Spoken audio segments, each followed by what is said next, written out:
Kyebakoze Eddie Kenzo alifa kirojja mu maaso awo byonna nja kubanga mbikuwa ate munnange okubanga Eddie Kenzo yaweereddwa owa presidential advisor bikyayogeza abantu ebigambo era nga bingi nnyo bikyafukumuka nga mwe mulina omukulu Big Eye byonna tujja kubanga mbikutuusaako n'abalala endowooza yaabwe ku Eddie Kenzo.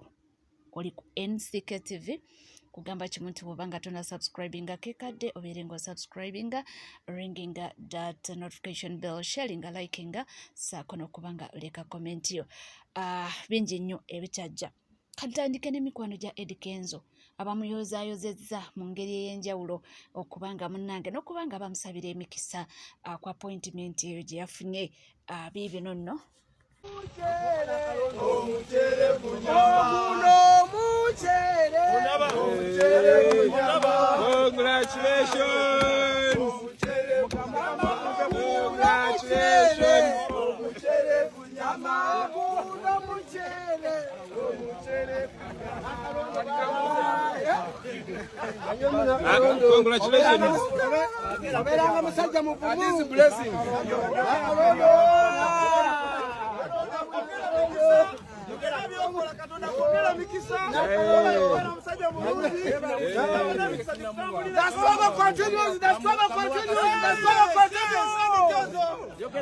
Congratulations.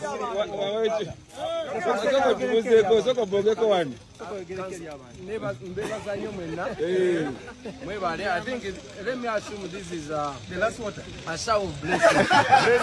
So that I can serve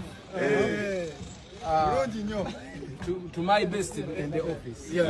Yakolo omulimo ogwo kama yankulembeze so that we can make sure that we have a better creative industry.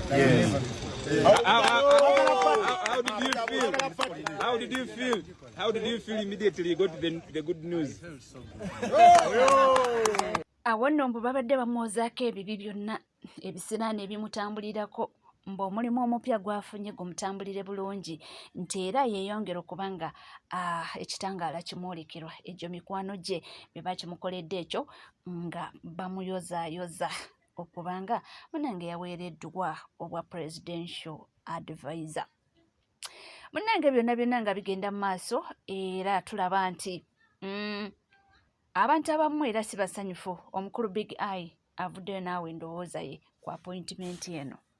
Ensi yonna n'ekimanyi nti bwe bamuwabula bali bamuwabuddeko ddi kyetwala yeetwala yekka, so everyone knows that. So saagala omuntu addawo nti bannange tekisaana kwewaana kuba tekirina mu makulu tekikyalina makulu kya losing meaning ekifo advisor mu Uganda abantu bakutuma copyright oba obyogera lwakuba gwe tebakufuulangako presidential advisor bayagalako okumufuula advisor. Yes, I'm telling you. Okay. Bayagalako okumufuula advisor n'olwokuba nze manyi nti omuntu akuteeka mu kintu. I'm not this person who just gets excited. So can nkuba torch okitegeera.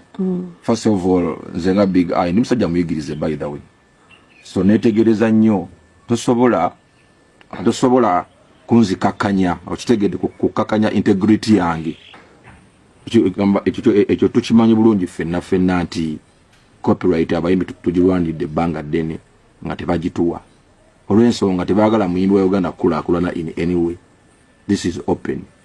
It is now direct nti government eri mu kulwanyisa muyimbi. Ye mukulu Big Eye ye bwatyo bwabikubyemu ettooki era n'amalirira nga akoze ekusalawo okukwe. Munnange era nga tweyongere bangi nnyo abakyakubaganya empawa ku kulondebwa kwa mukulu Edrisa Musoza. Ono yagamba ki? Wow. So muli surprised okuba nti babalangiridde presidential advisor on creativity. So you're surprised. Baba wa Edrisa Musoza, Bwana Edrisa, presidential advisor wa General Museveni on creativity. Mwena identine Buchaman presidential advisor. Mwena identine full figure presidential advisor. mwerabidde ndi Catherine Kusasira presidential advisor bano bonna nkumenyedde baki bano bonna nkumenyedde bayimbi ate abali wansi oba abagwa wansi wekyo kyetuyita entertainment. Olwaleero wani asinga okulwanyisa General Museveni era amutaddeko akazita ak'amaanyi ye Bobi Wine. Leave alone Kyagulanyi Ssentamu Mugumanyi Bobi Wine afubutuka wa mu entertainment. One, General Museveni ye alina okulowooza era amatizibwa. Ky'olaba abayimbi abagezigezi music baamuvaamu kati baseka tooke mu gavumenti. Lwaki? Nti gavumenti attention egitadde nnyo ku music industry, egitadde nnyo mu art. Lwaki? Nti art yaleeta omwana abafuukidde ekizibu. Kitegedde. Kati Museveni naye akimanyi nti okukakkanya ono Kyagulanyi n'abavubuka bano baali nabo, naye oyina mulwana ng'oyitamu art, ng'oyitamu entertainment. Nkuzzayo kubali ba presidential advisor benkusomedde wano Eddie Kenzo kwe yeegasse nti tuli ku tuluba lya kulaba nti ba presidential advisor babeeranga babu Kenya ne babeera Kabaka Nyehamba n'owulira nga we wawuliranga ba presidential advisor ba General David Stinefunza okiwuliza nga we wawulira nti ba presidential advisor babanga bali abasaabizeko mu gavumenti ne bagenda mu retirement. Oba n'owulira nga sekandi kati presidential advisor kati abo tebakyalina kibayamba General Museveni. Kati office yakkakanye nedda wansi wano eyaba Edirisa Musuuza. Nti lwaki bw'okwata bwana Musuuza n'omufuula presidential advisor on creativity, kati mu kulowooza kwa General Museveni yakimanyi bulungi nti Edirisa Musuuza agenda kukwatako percentage y'abavubuka bana abali mu kutambula ne Kyagulanyi Ssentamu, nti agenda kubakakkanya Kyagulanyi Ssentamu. Era ne Edirisa Musuuza abakonkuswa okumatiza General Museveni nti nze nina fan base yange emabega enzikiririzaamu nga Edirisa Musuuza, ono ngenda aba nina percentage gye mutoddeko, ogwo mulimu gyasobola okugukola. Okategedde. So it's not about qualifications. No. Because the Minister of Education goina talina qualifications, talina documents. Kabe General Museveni yennyini Sekyawana Dirisa gwe kitunuulire nti nga bwe bamanyi nti balina abalwanyisa nga ava mu creativity, ava mu art, kati nabo okukakkanya ono abalwanyisa balina kuyita mu art mu creativity. Oba omufunye bulungi nnyo kati ye bwana Dirisa ekifo ekyo kye bamuwadde naye nga teyawukana ne Kusasira Fulufiga ba Buchamani okiwuliriza. Naye kati gwe kyoteeka ku mmeeza kati Edirisa Musuuza ye yamatizza Museveni nti nina fan base emabega kwekwata ate n'Ennyamutolo muteekaawo ayagala tappinga mu fan base ya Edirisa Musuuza ey'abavubuka. Oba logic mukategedde. So ye bwana Dirisa naye ffe tujja kwebaza era nagamba abayimbi bano mwebaza nnyo Bobi Wine.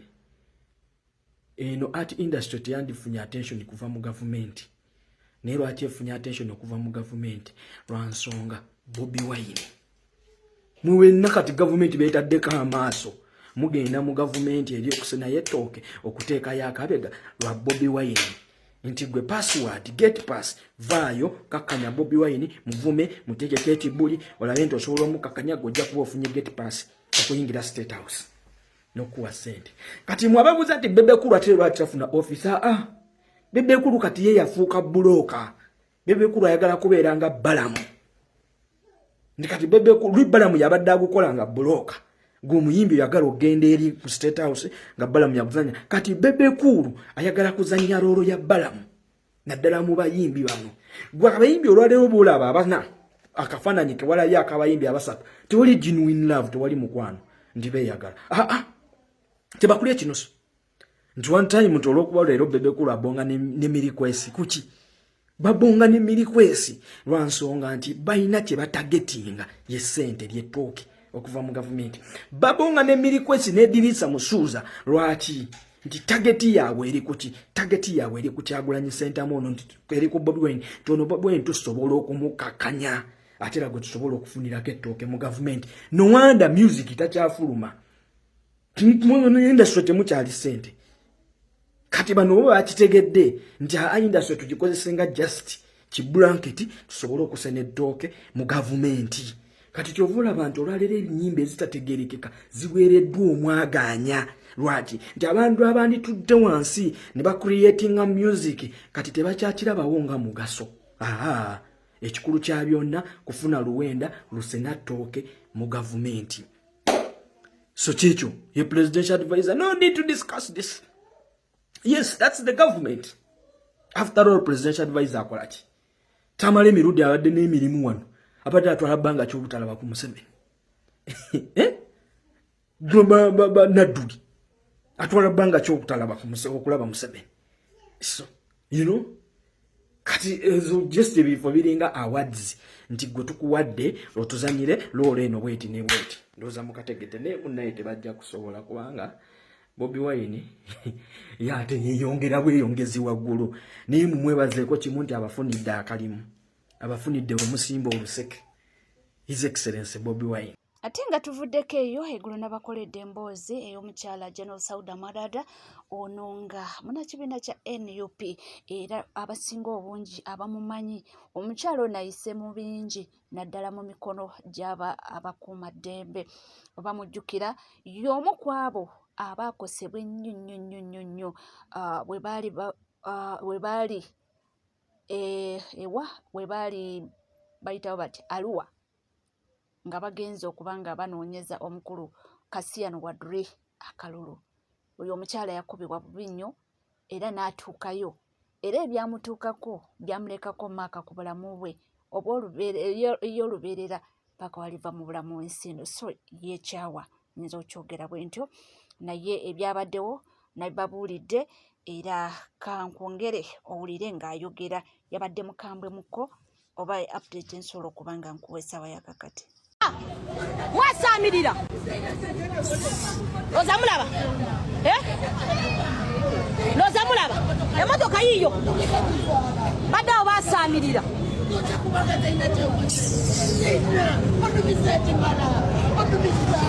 leka amazzi gyono omwana omuto jangu kamama jangu mama kati ozamulaba n'abaana babatya kati okitegeera lwaki Museveni abakweba mugisa walya wiitu.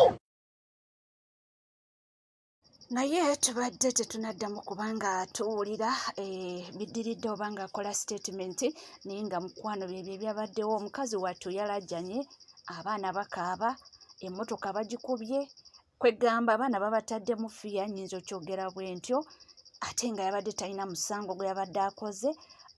Kigambibwa nti just yabadde ayisa oba nga ayisa motoka ndala oba kyekyo awo simanyi naye si birungi naye nga Mukama mulungi nti tebakoseddwa naye abaana basigadde nga bali traumatized. Nga tuvuddeko emunaye wabaddewo katemba atali musasuliri awo ku Hamu.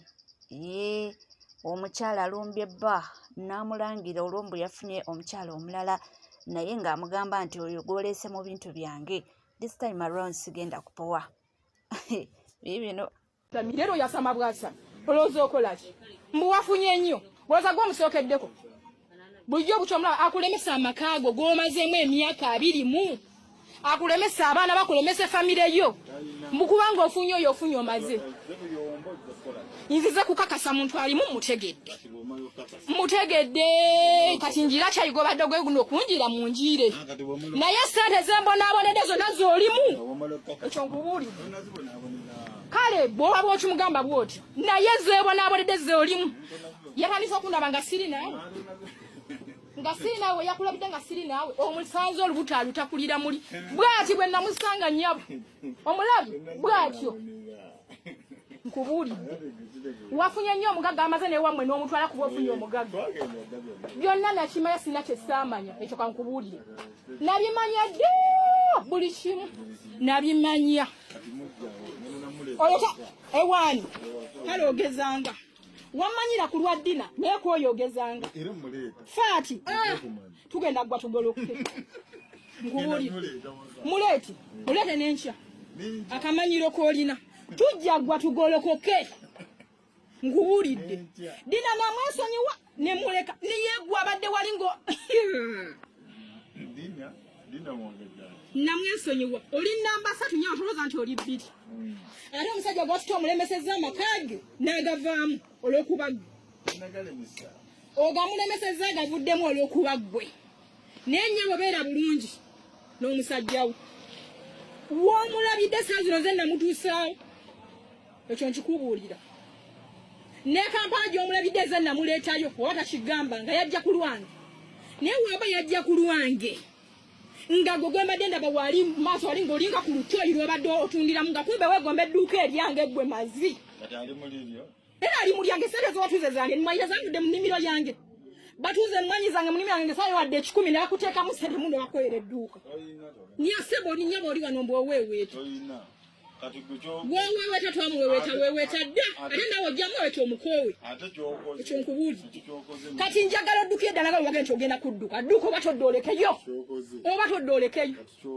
ekyo nkubuulira era nkikoze nkimanyi oba todda lekayo beera ne faati okitegedde olwedde mmaze omutegeera nti yeye kati oba todda lekayo nkubuulidde oba nnyima byambi nga owaseza nti togera kubumpa bunyime naye nga faati yankozeseza bino benda gwantuusiza ku pointi gwe faati nkubuulira nombonyaabonye emyaka gyonna gyenkoledde emyaka gyonna 20 kandi n'omusajja mbonabona naye tutuse okubeera nga nange ntuse okweyagala natuka nalaga nti awagwe bintu edduuka nange nalingobamu kubanga afunye gwe oli mukazi owera nkujjukizaamu nti oli ku NCK TV era bw'oba nga tona subscribinga kekadde obeere ng'osubscribinga ringinga that notification bell sharinga likinga ebisigadde tukomawo nabyo tovaawo